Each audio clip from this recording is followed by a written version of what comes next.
Part 7th, Section 2. The Chase of Robin Hood. So, Robin Hood and the others left the archery range at Finsbury Fields, and, tarrying not, set forth straightway upon their homeward journey. It was well for them that they did so, for they had not gone more than 3 or 4 miles upon their way, when 6 of the yeomen of the King's Guard came bustling among the crowd that still lingereth, seeking Robin and his men, to seize upon them and make them prisoners. Truly, it was an ill-done thing in the king to break his promise, but it all came about through the Bishop of Hereford's doing, for thus it happened. After the king left the archery ground, he went straightway to his cabinet, and with him went the Bishop of Hereford and Sir Robert Lee. But the king said never a word to these two, but sat gnawing his nether lip, for his heart was galed within him by what had happened. At last the Bishop of Hereford spoke in a low, sorrowful voice. "It is a sad thing, your majesty, that this knavish outlaw should be let to escape in this wise. For, let him but get back to Sherwood Forest safe and sound, and you may snap his fingers at king and king's men." At these words the king raised his eyes and looked grimly upon the bishop. "Sayest thou so?" quoth he. "Now, I will show thee in good time, but how much thou dost err. For when the 40 days are past and gone, I will seize upon this thieving outlaw, if I have to tear down all of Sherwood to find him. Thinkest thou that the laws of the King of England are to be evaded by one poor knave without friends or money?" Then the bishop spoke again in his soft, smooth voice. "Forgive my boldness, your majesty. Believe that I have not but the good of England and your majesty's desirings at heart. But what should it boot, thou, my gracious lord, did root up every tree of Sherwood? Are there not other places for Robin Hood hiding? Cannock Chase is far from Sherwood, and the great forest of Arden is not far from Cannock's Chase. Beside these are many other woodlands in Nottingham, and Derby, Lincoln, and York, amid any of which your majesty might as well think to seize upon Robin Hood, as to lay finger upon a rat among the dust and broken things of a garnet. Nay, my gracious lord, if he doth once plant foot in the woodland, he is lost to the law forever." With these words the king tapped his fingertips upon the table beside with him with vexation. "What wouldst thou have me do, bishop?" quoth he. "Dost thou not hear my pledge, my word to the queen? Thy talk is as barren as the wind for the bellows upon dead coals." "Far be it from me," said the cunning bishop, "to point the way to one so clear-sighted as your majesty. But were I the king of England, I should look upon the matter in this wise. I have promised my queen, let us say, that for 40 days the cunningest rogue in all England shall have freedom to come and go. But lo, I find this outlaw in my grasp. Shall I then foolishly cling to the promise so hastily given? Suppose that I promised to her majesty's bidding, whereupon she bade me to slay myself. Should I, then, shut mine eyes and run blindly upon my sword? Thus would I argue within myself. Moreover, I would say upon myself, a woman knoweth not of the great things appertaining to state government. And likewise I know a woman is never prone to take up a fancy, even as she would pluck a daisy from the roadside, and then throw it away when the savour is gone. Therefore, though she hath taken a fancy to this outlaw, it will soon wane away and be forgotten. As for me, I have the greatest villain in all England in my grasp. Shall I then open my hand and let him slip betwixt my fingers? Thus, your majesty, what I say to myself, were I the king of England." So the bishop talked, and the king lent his ear to this evil counsel, until, after a while, he turned to Sir Robert Lee, and bade him send 6 of the yeomen of the guard to take Robin Hood and his 3 men prisoners. Now, Sir Robert Lee was a gentle and noble knight, and he felt grieved to be the heart to see the king so break his promise. Nevertheless he said nothing, for he saw how bitterly the king was set against Robin Hood. But he did not send the yeomen of the guard at once, but first went to the queen, and told her all that had passed, and bade her send word to Robin of this danger. This he did not for the well-being of Robin Hood, but because he would save his lord's honor if he could. Thus it came about that, when, after a while, the yeomen of the guard went to the archery field, they found not Robin and the others, and got no cakes at the fair. The afternoon was already well nigh, when Robin Hood, Little John, Will, and Allen set forth upon their homeward way, trudging along merrily through the yellow slanting light, which speedily changed to rosy red as the sun sank low in the heavens. The shadows grew long, and finally merged into the grayness of the mellow twilight. The dusty highway lay all white betwixt the dark hedgerows, and along it walked four fellows like four shadows, the pat of their feet sounding loud, and their voices, as they talked, ringing clear upon the silence of the air. The great round moon was floating breathlessly up in the eastern sky when they saw before them the twinkling lights of Barnet town, some 10 or 20 miles from London. Down they walked through the stony streets and past the cozy houses with overhanging gables, before the doors of which sat the burglars and craftsmen in the mellow moonlight, with their families about them, and so came at last on the other side of the hamlet, to a little inn all shaded with roses and woodbines. Before this inn Robin Hood stopped, for the spot pleased him well.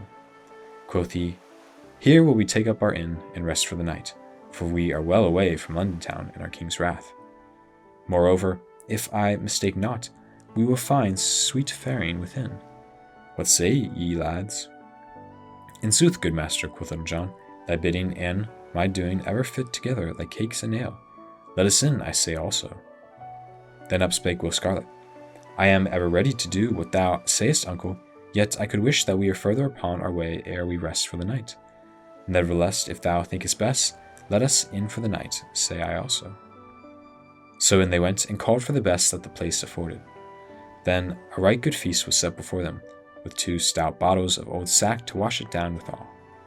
These things were served by a plump and buxom a lass, as you could find in all the land, so that Little John, who always had an eye for a fair lass, even when meat and drink were by, struck his arms akimbo and fixed his eyes upon her, winking sweetly whenever he saw her looking towards him.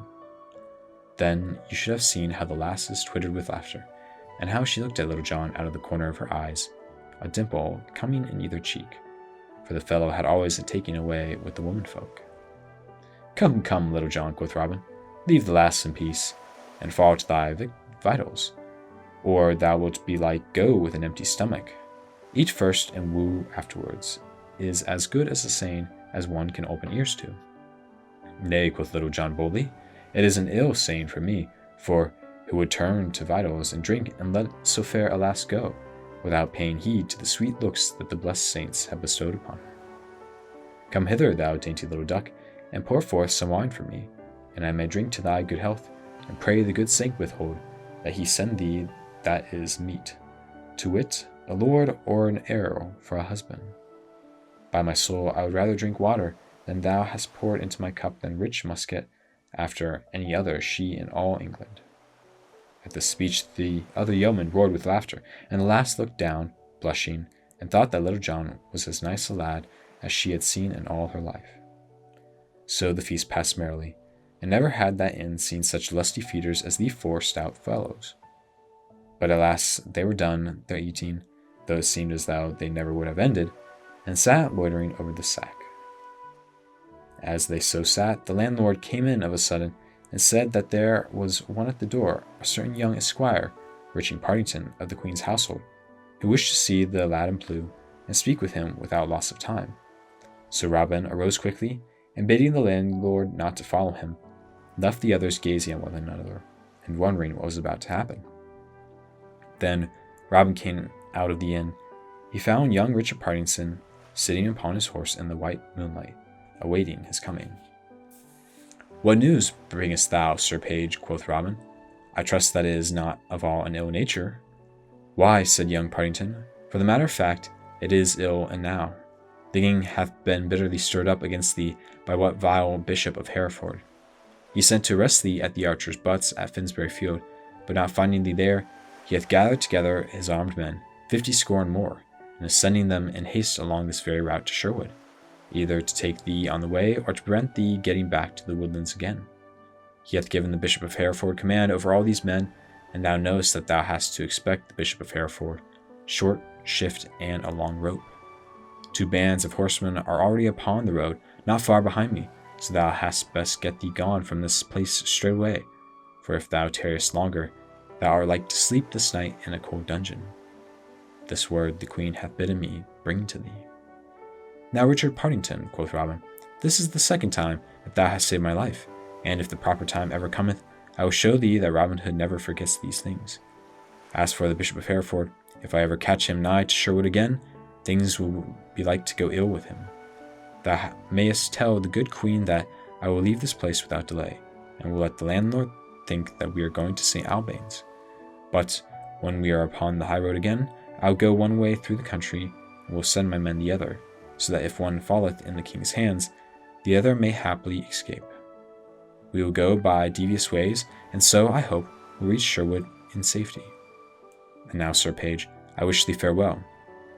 Farewell, thou bold yeoman, said young Partington, and mayst thou reach thy hiding in safety. So each shook the other's hand, and the lad, turning his horse's head, rode back towards London, while Robin entered the inn once more. There he found his yeoman sitting in silence, awaiting his coming. Likewise the landlord was there, for he was curious to know what Master Partington had to do with the fellow in blue. Up, my merry men, quoth Robin, this is no place for us, for those are after us, with whom we will stand but no chance when we fall into their hands. So we will go forward once more, nor will we stop this night till we reach St. Albain's. Hereupon, taking out his purse, he paid the landlord his score, and so they left the inn. When they had come to the high road without the town, Robin stood and stopped and told them all that had passed between young Partington and himself, and how the king's men were after them with hot heels. Then he told them that here they should part company, they three going to the east, and he to the westward, and so skirting the main high roads, would come by devious paths to Sherwood. So be ye wily, said Robin Hood, and keep well away from the northwards roads till ye have gone well to the east. And thou, Will Scarlet, take the lead of the others, for thou hast a cunning turn to thy wits. Then Robin Hood kissed the three upon the cheeks, and they kissed him, and so they parted company. Not long after this, a score more of the king's men came clantering up to the door of the inn at Barnet town. Here they leaped from their horses, quickly surrounding the place, and the leader of the band and 4 others entered the room where the yeoman had been. But they found that the birds had flown again, and the king had been balked a second time.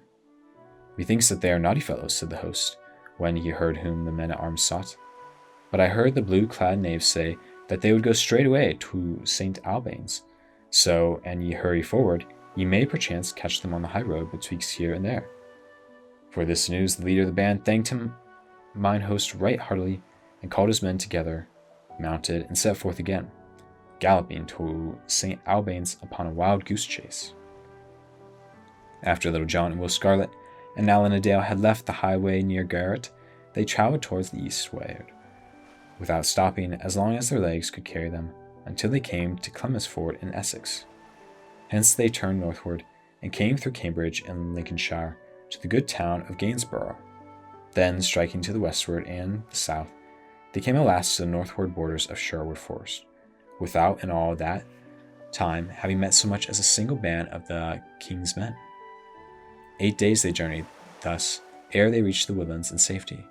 But when they got to the greenwood glade, they found that Robin Hood had not yet returned. For Robin was not as lucky in getting back as his men had been, as you shall presently hear.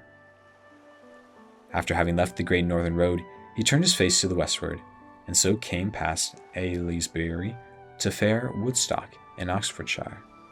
Thence he turned his footsteps northward, travelling for a great distance by way of Warwick town, till he came to Dudley, in Staffordshire. 7 days it took him to journey thus far, and then he thought he had gotten far enough to the north, so turning towards the eastward, shunning the main roads and choosing byways in the grassy lanes, he went by way of Lichfield and Ashby de la Zouch, towards Sherwood, until he came to a place called Stanton. And now Robin's heart began to laugh aloud, for he thought that his danger had gone by, and that his nostrils would soon sniff the spicy air of the woodland once again. But there is many a slip betwixt the cup and the lip, and this Robin was to find, for thus it was.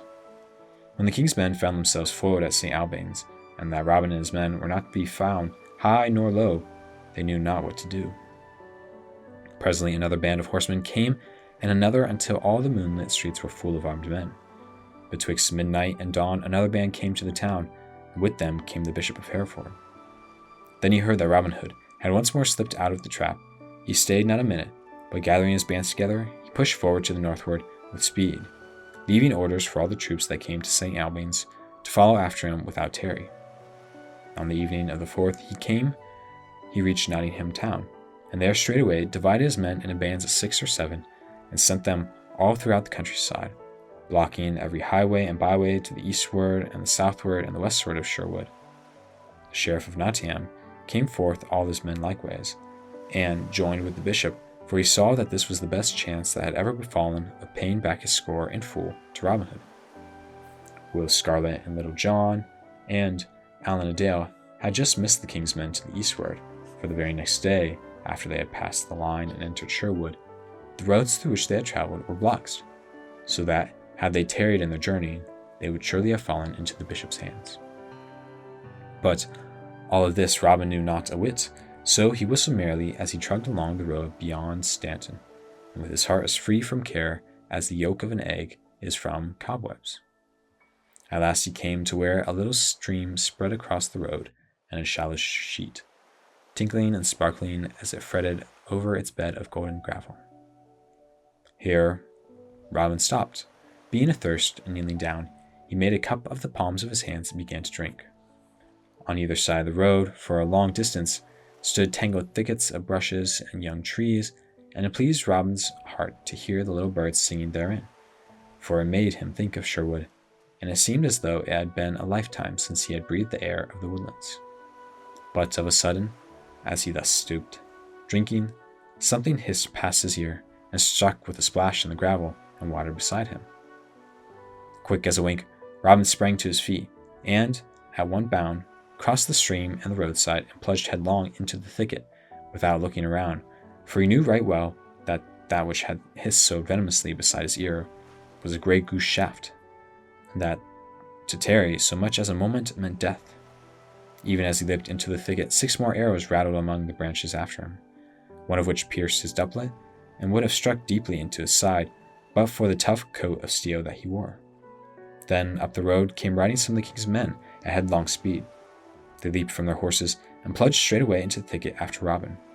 But Robin knew the ground better than they did, so crawling here, stooping there, and on, running across some little open, he soon left them far behind, coming at last upon another road, about 800 paces distance from the one he had left.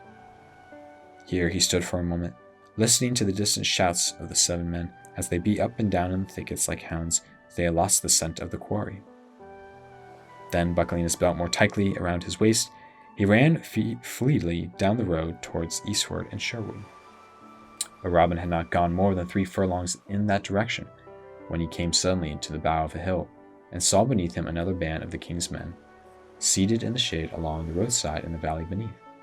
Then he paused not a moment, but seeing that they had not caught sight of him, he turned and ran back whence he had come, knowing that it was better to run the chance of escaping those fellows that were yet in the thickets, than to rush into the arms of those in the valley. So back he ran with all his speed, and had gotten safely past the thickets, when the 7 men came forth into the open road. They raised a great shout when they saw him, such as a hunter gives when the deer breaks cover. But Robin was then a quarter of a mile and more away from them, coursing over the ground like a greyhound. He never slacked his pace, but ran along mile after mile, till he had come nigh to Mackworth over beyond the Derwent River, nigh to Derbytown. Here, seeing that he was out of present danger, he slackened his running, and at last sat him down beneath a hedge, where the grass was the longest and the shade the coolest, there to rest and catch his wind. "By my soul, Robin," quoth he to himself, "that was the narrowest miss that thou hast had all thy life. I do say most solemnly that the feather of that wicked shaft tickled mine ear as it whistled past. This same running hath given me a most craving appetite for vitals and drink. Now I pray St. Dunstan that he send me speedily some meat and deer." It seemed thou St. Dunstan was like to answer his prayer, for along the road came toddling a certain cobbler, one Quince of Derby, who had been to take in a fair shoes to a farmer's nigh Kirklangley, and was now coming back home again with a fair boiled capron in his pouch and a stout bottle of beer by his side, which same the farmer had given him for a jolly of such a stout pair of shoon. Good Quince was an honest fellow, but his wits were somewhat of the heavy sort, like unbaked dough, so that the only thing that was in his mind was 3 shillings 6 halfpenny for thy shoon, good Quince, 3 shillings 6 halfpenny for thy shoon. And this travelled around and round inside his head without another thought, getting into his noddle as a pea rolls around and round inside an empty quart pot. "Hello, good friend," quoth Robin, from beneath the hedge, when the other had gotten nigh enough. "Whither away so merrily this bright day?" Hearing himself so called upon, the cobbler stopped, and seeing a well-clad stranger in blue, he spoke to him in seemly wise. "Give ye good den, fair sir, and I would say that I come from Kirklankley. There I have sold my shoon and got 3 shillings 6 pence, half a penny for them in sweet money, as ever thou sawest, and honestly earned too. I would have thee know, but, and I may be so bold, thou pretty fellow, thou dost thou beneath the hedge." "Marry," quoth merry Robin, "I sit beneath the hedge here to drop salt on the talls of golden birds. But in sooth thou art the first chick of any worth I have seen this blessed day." At these words the cobbler's eyes opened big and wide, and his mouth grew round with wonder, like a knot-hole in a boarded fence. "Slack a day," quoth he. "Look ye now, I have never been those same golden birds, and thou dost sooth find them in these hedges, good fellow? Pray thee tell me, are there many of them? I would fain find them mine own self." "Ay, truly," quoth Robin, "they are as thick here as fresh herring, and cannot chase." "Look ye now," said the cobbler, all drowned in wonder, "and dost thou in good sooth catch them by dropping salt on their pretty tails?" "Yea," quoth Robin, "but this salt is of an odd kind, let me tell thee, for it canst only be gotten by boiling down a quart of moonbeams in a wooden platter, and then one hath but a pinch. But tell me, now, thy witty man, what hast thou gotten there in thy pouch by thy side in that pottle?" At these words the cobbler looked down at those things of which merry Robin spoke, for the thoughts of the golden bird had driven them from his mind, and it took him some time to scrap the memory of them back again. "Why," said he at last, "in the one is good March beer, and in the other is a fat capon. Truly Quince the cobbler will have a fine feast this day, as I mistake not." "But tell me, good Quince," said Robin, "hast thou a mind to sell those things to me? For the hearing of them sounds sweet in mine ears. I will give thee 3 gay golden cloths of blue, that I have upon my body, and 10 shillings to boot for thy clothes, and thy leather apron, and thy beer, and thy capon. Thou sayest thou, bully boy?" "Nay, thou dost jest with me," said the cobbler, "for my clothes are coarse and patched, and thine are of fine stuff and very pretty." "Never a jest do I speak," quoth Robin. "Come, strip thy jacket off, and we'll show thee, for I tell thee I like thy clothes as well. Moreover, I will be kind to thee, for I will feast straightway upon the good things thou hast with thee, and thou shalt be bidden to the eating." At these words he began slipping off his doublet, and the cobbler, seeing him in so in earnest, began pulling off his clothes also, for Robin Hood's garb tickled his eye. For each put on the other fellow's clothes, and Robin gave the honest cobbler 10 bright new shillings. Quoth merry Robin, "I have been a many things in my life before, but never have I been an honest cobbler. Come, friend, let us fall to eat, for something within me cackles aloud for that good fat capon." So both sat down and began to feast right lustily, so that when they were done, the bones of the capon were picked as bare as charity. Then Robin stretched his legs out with a sweet feeling of comfort within him. Quoth he, "By the turn of thy voice, good Quincy, I know that thou hast a fair song or two running loose in thy head, like cots in a meadow. I pray thee turn one of them out for me." "A song or two I ha," quoth the cobbler. Poor things, but such as they are, thou art welcome to one of them." So moistening his throat with a swallow of beer, he sang, "Of all the joys, the best I love, sing hey, my frisky nano, and that which my most soul doth move is the clinking can-o. And other bliss I'd throw away, since hey, my frisky nano, but this—" The stout cobbler got no further in his song, for a sudden 6 horsemen burst upon them where they sat, and seized roughly upon the honest craftsman, hauling him to his feet, and nearly plucking his cloth from him as they did so. "Ha!" roared the leader of the band in a great big voice of joy. "Have we then caught thee at last, thou blue-eyed knave? Now blessed be the saint of St. Herbert, for we are 80 pounds richer this minute than we were before, for the good Bishop of Hereford hath promised that much to the band that shall bring thee to him. Oho, thou cunning rascal, thou wouldst look so innocent, forsooth. We know thee, thou foul old fox. But off thou goest with us to thy brush-clipped forth." At these words the poor cobbler gazed all around him with his great blue eyes, as round as those of a dead fish, with his mouth agape as though he had swallowed all his words, and so lost his speech. Robin also gaped and stared in wonder away just as the cobbler would have done in his place. Alack a daisy me, quoth he. I know not whether I be sitting here or in no man's land. What meanest all this, sir, thy pottle? Dear good gentleman, surely this is a sweet honest fellow. Honest fellow, sayest thou, clown, quoth one of the men. I tell thee that this is the same rogue that men call Robin Hood. At this speech the cobbler stared and gaped more than ever, for there was such a threshing of thoughts going on within his poor head that his wits were all befogged with dust and chaff and therefore. Moreover, as he looked at Robin Hood and saw the yeoman look so like that he knew himself to be, he began to doubt and to think that mayhap he was the great outlaw in real sooth. Said he in a slow, wondering voice, Am I very true that fellow? Now I had thought, but nay, Quince, thou art mistook, yet am I? Nay, I must indeed be Robin Hood, yet truly I have never thought to pass from an honest craftsman to such a great yeoman. Alas, quoth Robin Hood, look ye there now, see how your ill treatment hath curdled the wits of this poor lad, and turned them all sour. I myself a Quince, the cobbler of Derby Town. Is it so? Said Quince. Then indeed I am somebody else, and can be none other than Robin Hood. Take me, fellows, but let me tell you, ye hath laid upon the stoutest yeoman that ever trod the woodlands. Thou wilt play madman, wilt thou? Said the leader of the band. Here, Giles, fetch a cord and bind this knave's hands behind him.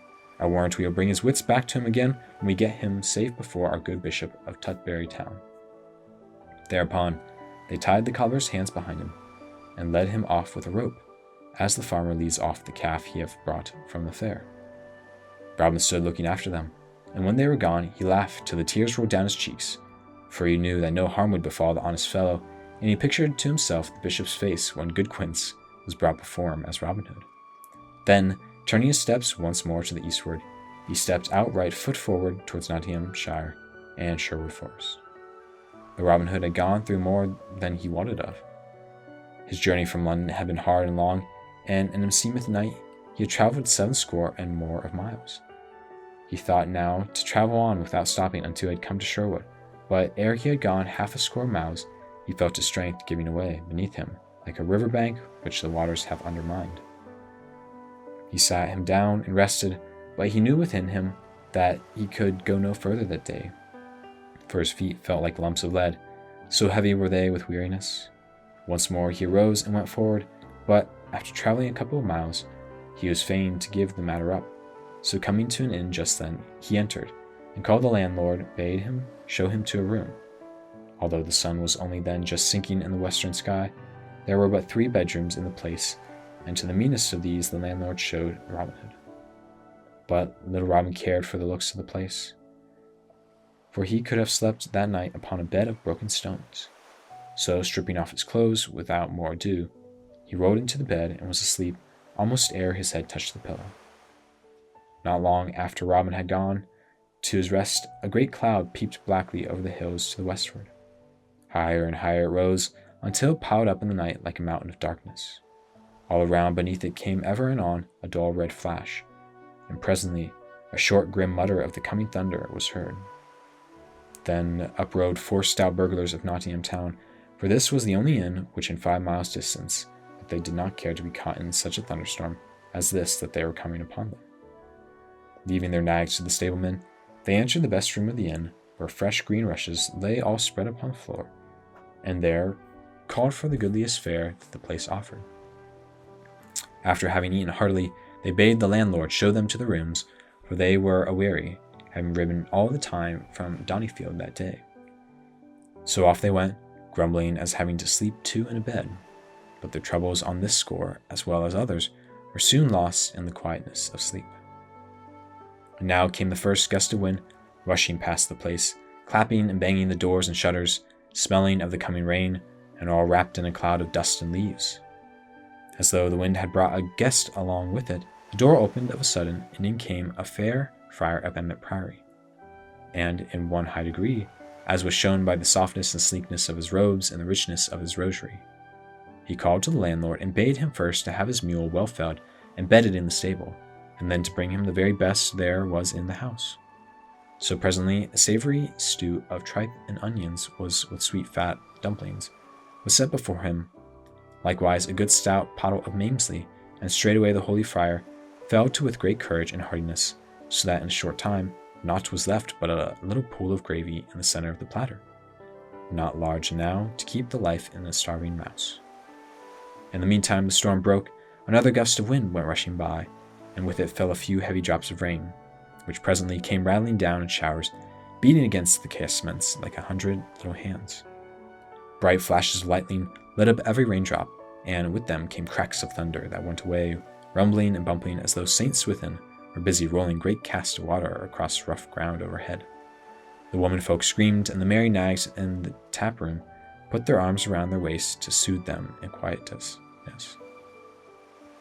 At last the holy friar bade the landlord show him to his room, but when he heard that he was to bed with a cobbler, he was as ill-contented as a fellow as you could find in all England. Nevertheless, there was nothing for it. He must sleep there or nowhere, so taking up his candle, he went off grumbling like the now distant thunder. When he came to the room where he was to sleep, he held the light over Robin and looked at him from top to toe.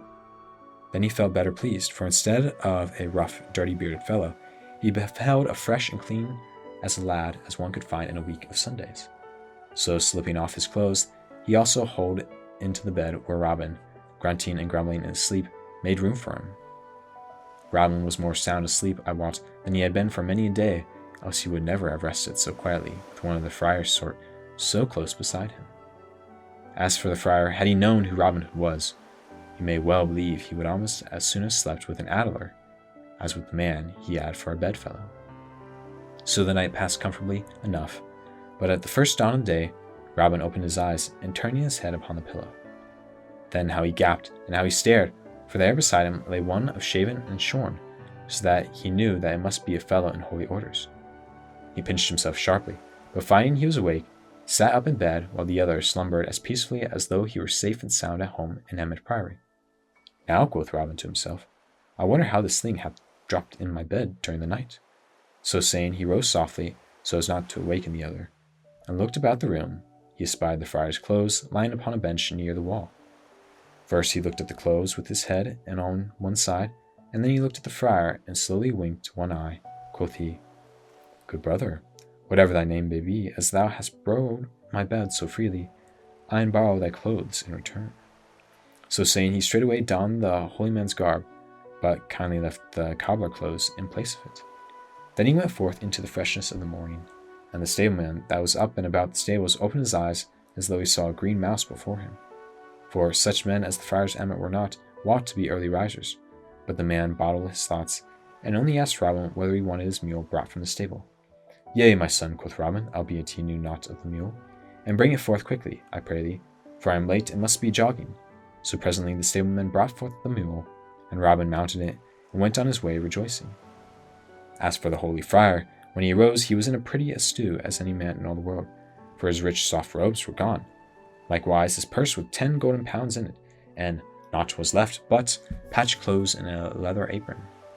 He raged and swore like any layman, but as he was swearing, mended nothing, and the landlord could not aid him, as, moreover, he was forced to be at Emmet Priory that very morning upon matters of business. He was fain either to don the cobbler's clothes or travel the road in nakedness. So he put on the clothes, and still raging and swearing vengeance against all the cobblers in Derbyshire, he set forth upon his way afoot. But his ills had not yet dawned with him, for he had not gone far ere he fell into the hands of the kingsmen, who marched him off willy-nilly to the Tutbury town and the Bishop of Hereford. In vain he swore he was a holy man, and showed his shaven crown. Off he must go, for nothing would do but that he was Robin Hood. Meanwhile, merry Robin rode along contentedly, passing safely by 2 bands of kingsmen, until his heart began to dance within him because of the nearness of Sherwood. So he travelled ever to the eastward, till of a sudden he met a noble knight in a shady lane. Then Robin, checking his mule quickly, and leaped down off its back. Now, well met, Sir Richard of the Lee, cried he, for rather than any other man in England would I see thy good face this day. Then he told Sir Richard all the happenings that had befallen him, and how now at last he felt himself safe, being so nigh to Sherwood again. But when Robin had done, Sir Richard shook his head sadly. Thou art in great danger now, Robin, than thou hast yet been, said he, for before thee lie bands of the sheriff's men, blocking every road and letting none pass through the lines without examining them closely. I myself know this, having passed them but now. Before thee lie the sheriff men, and behind thee the king's men, and thou canst not hope to pass either way, for by this time they will know of thy disguise, and will be awaiting to seize upon thee. My castle and everything within are thine, but not be gained there, for I could not hope to hold it against such a force as now in Nottingham of the king's and the sheriff's men.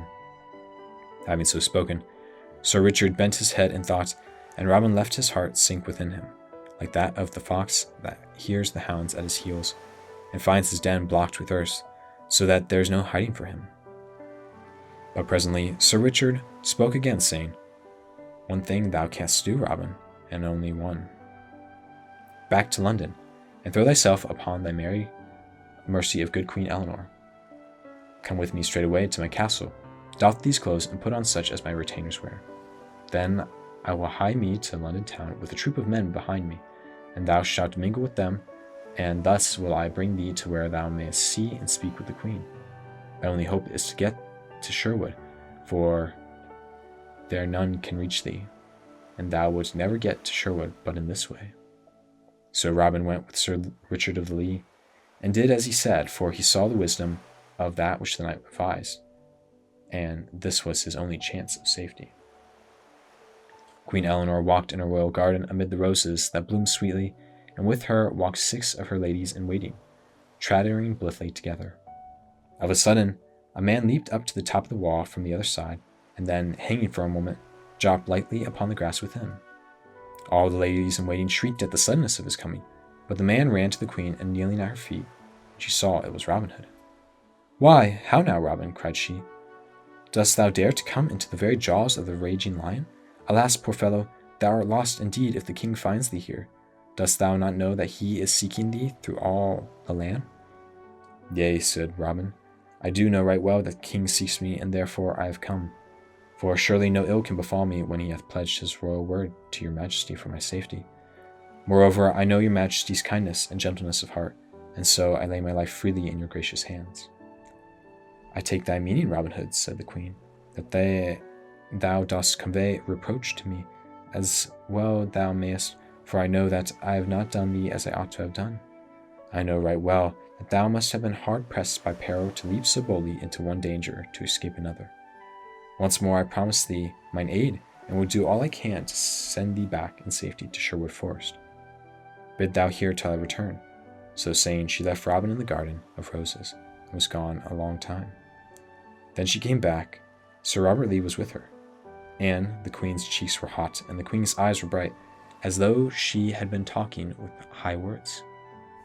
Then Sir Robert Lee came straight forward to where Robin had stood, and he spoke to the yeoman in a cold stern voice. Quoth he, "Our gracious sovereign, the king hath mitigated his wrath towards thee, fellow, and hath once more promised that thou shalt depart in peace and safety. But not only hath he promised this, but in 3 days he will send one of his pages to go with thee, and see that none arrest thy journey back again. Thou mayest thank thy patron saint that thou hast such a good friend in our noble queen. For, but for her persuasion and arguments, thou hast been a dead man. I can tell thee, let this peril that thou hast passed through teach thee 2 lessons. First, be more honest. Second, be not so bold in thy comings and goings. A man that walketh in the darkness as thou dost may escape for a time, but in the end he will surely fall into the pit. Thou hast but thy head in the angry lion's mouth, and yet thou hast escaped by a miracle. Try it not again." So saying, he turned and left Robin and was gone.